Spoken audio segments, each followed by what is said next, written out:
Direct second year इंजिनिअरिंगची provisional merit list उद्या display होणार आहे आणि पॅरेंट्स आणि स्टुडंटचे डाऊट्स यायला सुरुवात झाल्या. किती वाजता डिस्प्ले होईल, प्रोव्हिजनल मेरिट लिस्ट म्हणजे काय, काय इम्पॉर्टन्स असते सर प्रोव्हिजनल मेरिट लिस्टचं, तर one by one me solve करतो. सगळ्यात महत्त्वाचं टायमिंगला घेऊन. तर बघा काय असतं, प्रोव्हिजनल असो, फायनल मेरिट लिस्ट असो, इव्हन दो कॅप अलॉटमेंट असो, याचा काही फिक्स टाइम सीईटीने कधीच सांगितला नाही.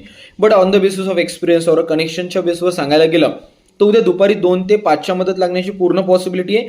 जर त्या स्लॉटमध्ये नाही लागली तर लेट इव्हिनिंग म्हणजे 6:30-7 नंतर सुद्धा लागू शकते. सेकंड, प्रोव्हिजनल मेरिट लिस्ट म्हणजे काय? ही तात्पुरती एक मेरिट लिस्ट आहे ज्याच्यामध्ये तुमचं नाव आलं याचा अर्थ तुम्ही पूर्ण ऍडमिशन प्रोसेससाठी इलिजिबल आहे. अँड थर्ड, याचं इम्पॉर्टन्स काय? त्याच्यामध्ये जे पण तुमचे एज्युकेशनल पर्सनल डिटेल्स आहे त्याच्या बेसिसवरच पूर्ण तुमचं ऍडमिशन प्रोसेस होणार आहे. तर म्हणून प्रत्येक डिटेल्स हे क्रॉस चेक करा तुमच्या डॉक्युमेंट सोबत. And fourth the most important, याच्यामधले जे मेरिट नंबर्स आहेत ते तुम्हाला एक रेफरन्स पॉईंट आहे किंवा प्रेडिक्ट करायला मदत करेल की कोणतं कॉलेज लागू शकते किंवा ऑप्शन फॉर्मची लिस्ट बनवण्यामध्ये. ओके.